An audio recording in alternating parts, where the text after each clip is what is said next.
Good morning, everyone. Thank you so much for welcoming us into your community and giving us this chance to be part of this wonderful effort. My name is Coulter. My name is Sahil. Hi, I'm Mia. And I'm Leah. Next slide, please. Thank you. Yeah, so we wanted to begin our proposal by articulating a question to ask. And we thought the best way to do this was to examine the perspectives of two of the biggest stakeholders in downtown Rocky Mount. So the first one is a potential business. So someone who's looking to start a new business, open up a storefront.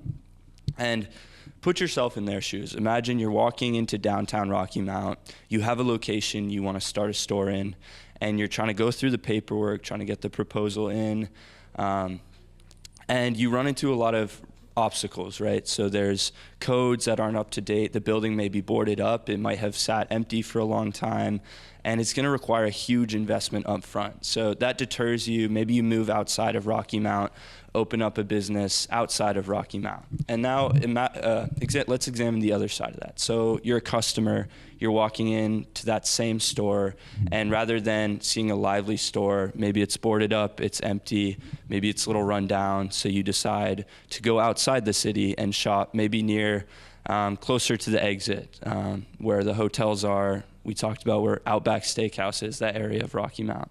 So this led us to ask the question, how can we adapt the building and zoning codes in specifically the Main Street area of Rocky Mount in order to revitalize the appearance and the commercial activity of Main Street? And we really want to emphasize that this is just the Main Street area. We recognize that coding and zoning can have wide-ranging impacts across the whole community, and we don't want to have these trickle-down effects. We want to specifically target this Main Street area. Yeah, so our plan is to host an open forum at Edgecombe Community College that brings together a diverse group of stakeholders, so entrepreneurs, downtown real estate owners, city council members, county commissioners, religious leaders, and more. Our hope is that by bringing together a wide range of perspectives, we can make sure that any proposed changes to the building codes are truly thoughtful and receptive to the community's needs. We really want to emphasize the importance of transparency and community support. We recognize that we just got here and we may be coming at things from a bit of an idealistic perspective, but we really believe that through an open forum, by involving the public early on in the process, we can foster trust in any proposed changes. And specifically, we're aiming to adapt the building codes in the downtown area so that business owners are motivated to bring their operations downtown, and current property holders are incentivized to clean up and maintain their properties, and thus the downtown area will be a more comfortable, welcoming, and accessible space for both visitors and downtown residents.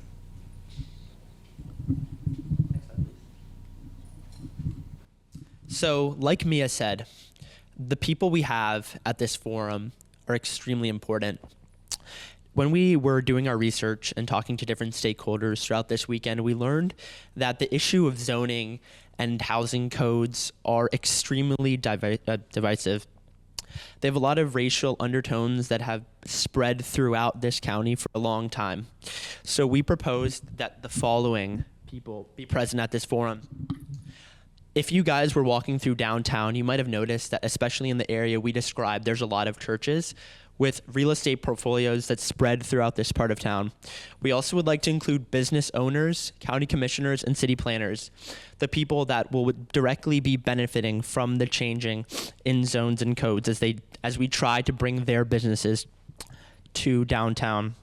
Additionally, we want to talk to the real estate owners and downtown residents. A lot of these residents, or the people that own the property, don't actually live in Main Street.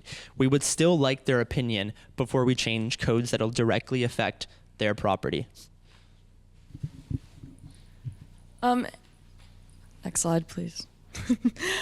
So, as at the aforementioned public forum, we would propose this kind of two-pronged coding reform. So the first part of this reform would mainly affect the property owners, and this would encourage them to either A, maintain the property that they already have, or B, to resell it to prospective business owners. The second part of this approach would be to reform the code to better fit the business owners, and this would involve making developing properties in the downtown area directly more efficient. So this would encourage business owners to start building their businesses again in that main strip, and overall enhance the productivity centralized on that main street. Overall, we see so much progress that's already been made in the downtown, and we hope that through these coding reforms and this public forum, we would be able to incentivize change for the downtown. Thank you so much for listening. Wow, thank you. I guess as a person on the city council, this likely I should address this one first. What struck me first is the comment. I think when you were saying you're idealistic, maybe I think is the word that was used. I think you hit on something, because it's a little more complicated and than what you're referring to in the aspect of more my experience with, and previously I was involved I was the chairman of the Chamber of Commerce, and I've been involved locally, and then now on the city council. But when you're bringing the stakeholders, one thing that I think everyone needs to realize is usually the people that come to the table are the people who are active and care about the particular issue. A lot of times people who need the help don't realize that the help is available or someone's trying to help them. So we need to focus a little bit on promoting and encouraging people to come, and that's outreach. And how do you do that? That's the $1 million question, so to speak. The other thing is when you get to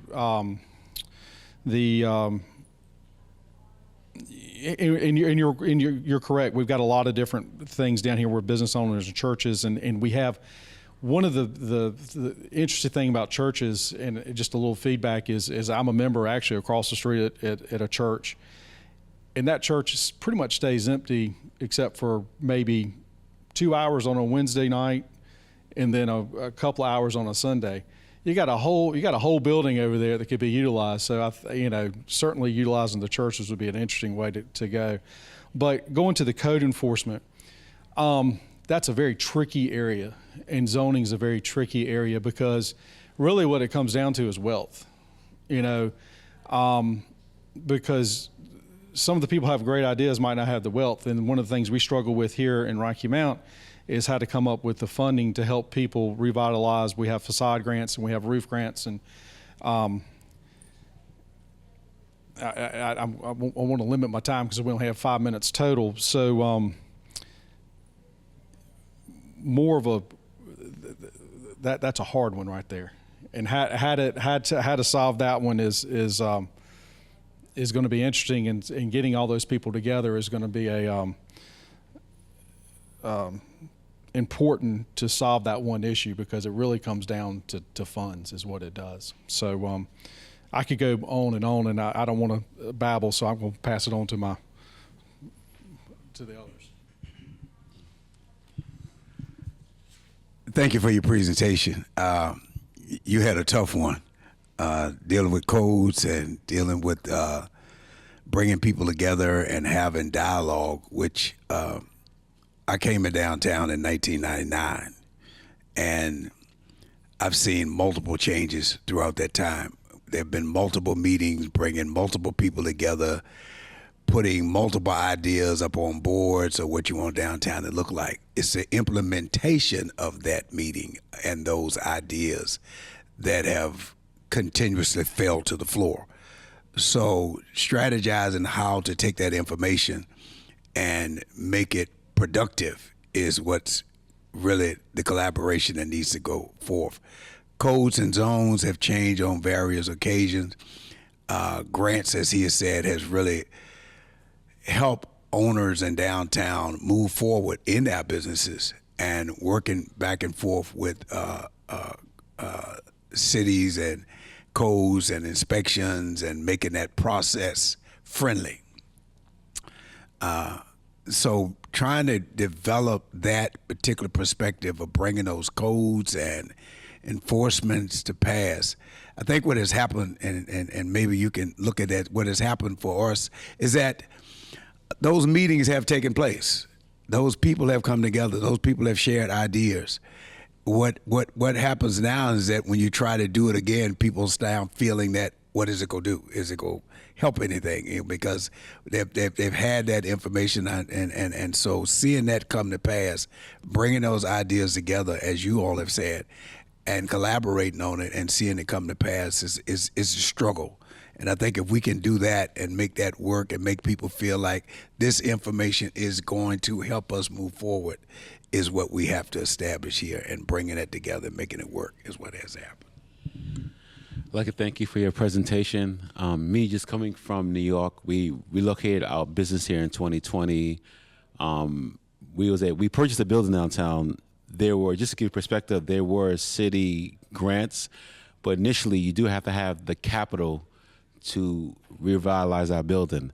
So I think more of not just, for me coming here, a lot of buildings here that have buildings, it takes large capital to fix up these buildings. Just to give it out, my small 460 square building, it took $180,000. And that's cash I had to have, because if you don't go to bank for it, even though the city does give you some grants, but you have to have that money initially to do that. So sometimes you want to do certain things to revitalize your own personal building, but it takes capital to do it. And how do you get the capital if you can't go to bank, or if you don't have it on a building that's falling apart? So it's challenging, but it's a process. Yeah. I just want to add one more thing about the not just, let's just don't look at Rocky Mount on this. Let's look at Eastern North Carolina, and specifically Northeastern North Carolina. I was on the board of the North Carolina Rural Center. I don't know if you're familiar with that, but it does come down to money, and we're in one of the poorest areas, not only of North Carolina but the United States. So getting over that hurdle is a big one. I just wanted to add that. I'm not trying to put our area down, because I think we're doing well, but it is a challenge. But thank you.